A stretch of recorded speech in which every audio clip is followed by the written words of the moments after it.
Tu vas maintenant programmer tes propres bitcoins. Je te rappelle le principe général du livre de compte, le blockchain.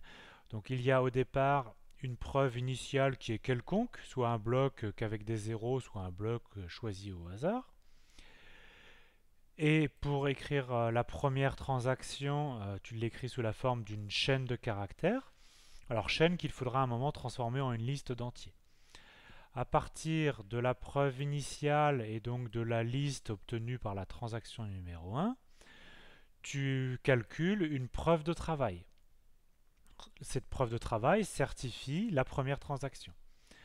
Ensuite, tu peux rajouter une seconde transaction, mais à ce moment-là, à partir de la preuve de travail déjà calculée de la transaction numéro 2, tu certifies tout cela par une nouvelle preuve de travail, etc., etc.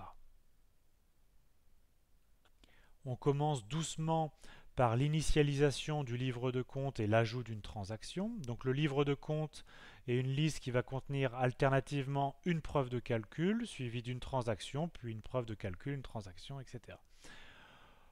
Au départ, donc le livre de compte ne contient que la preuve initiale, par exemple le bloc 00000. Et qu'est-ce que c'est qu'une transaction? C'est une chaîne de caractères. Par exemple, Abel plus 25 pour Abel reçoit 25 bitcoins. Ou Barbara moins 45, Barbara doit 45 bitcoins. Donc programme une fonction ajout transaction, donc qui en entrée reçoit une chaîne de caractères et qui ajoute la transaction au livre de compte. Donc par exemple, si on écrit ajout transaction de Camille plus 100, eh bien, à la suite de ça, le livre de compte contient la preuve de départ et la première transaction sous la forme d'une chaîne de caractères. Alors, le livre de compte est stocké dans une variable globale livre, et donc pour pouvoir la modifier à l'intérieur d'une fonction, il faut commencer ta fonction par global livre.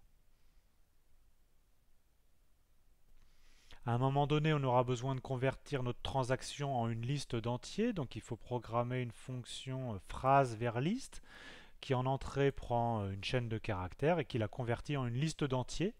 Et pour nous, on veut que cette liste d'entiers, les entiers soient entre 0 et 99, et qu'en plus la liste soit de longueur un multiple de 6.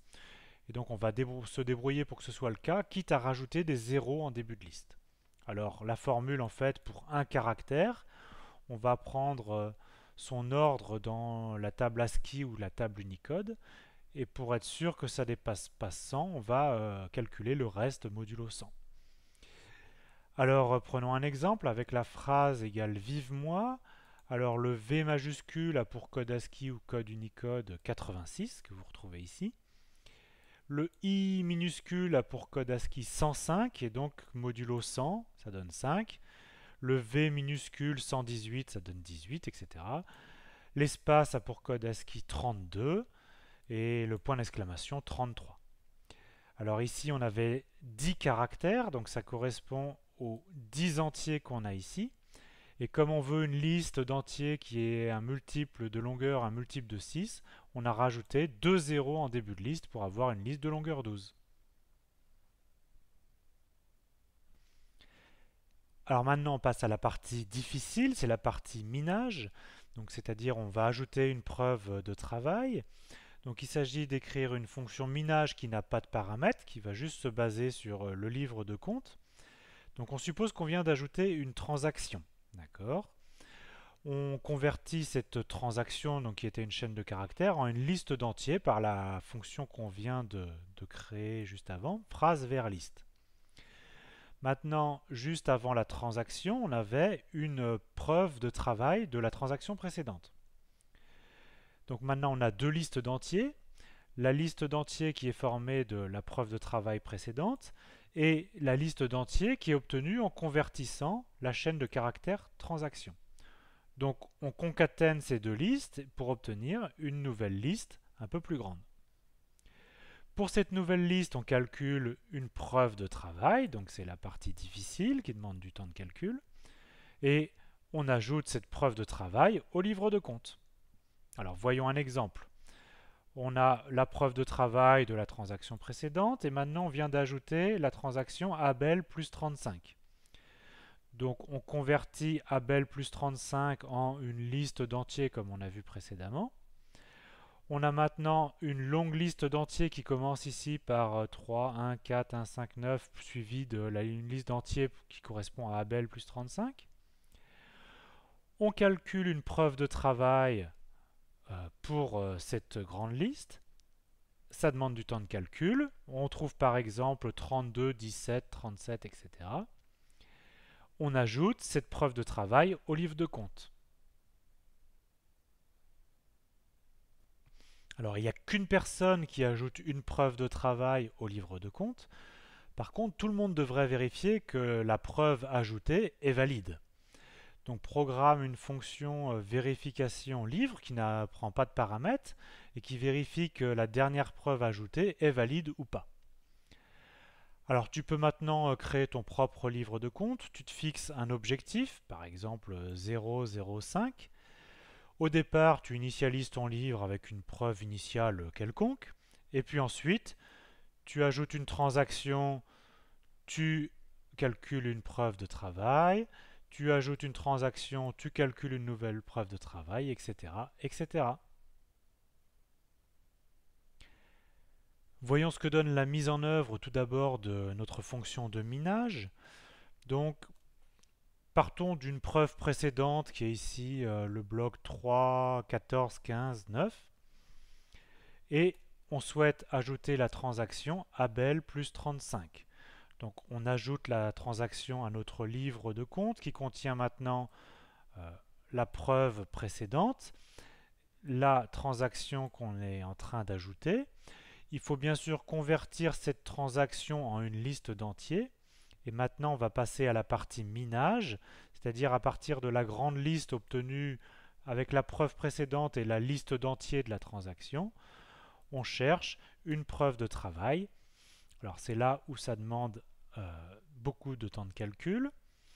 On cherche une preuve de travail et quand on l'aura trouvée, on va l'ajouter au livre de compte. Donc il faut être patient. Voilà la preuve de travail obtenue. Donc ça a pris quelques secondes ici de calcul.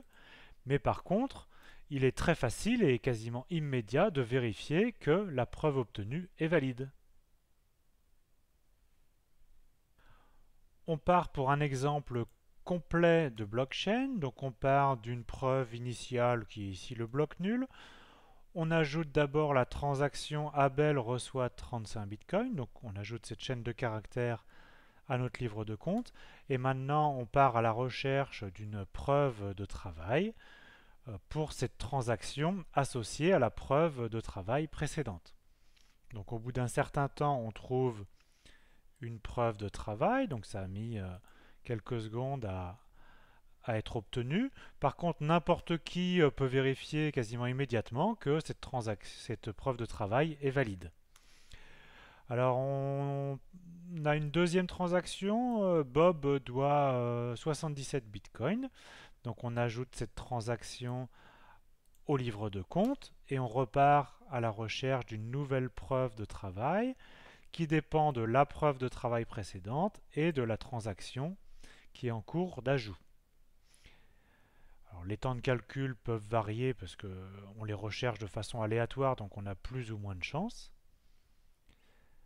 Donc on a initialisé notre objectif ici à 0,07 de façon à ce que ce soit environ une dizaine de secondes de temps de calcul. Et voilà, la preuve de travail pour la transaction qu'on vient d'ajouter apparaît ici et quasiment immédiatement on vérifie qu'elle est valide. Troisième transaction, Camille doit 25 bitcoins. On ajoute cette transaction au livre de compte et on repart à la recherche d'une preuve de calcul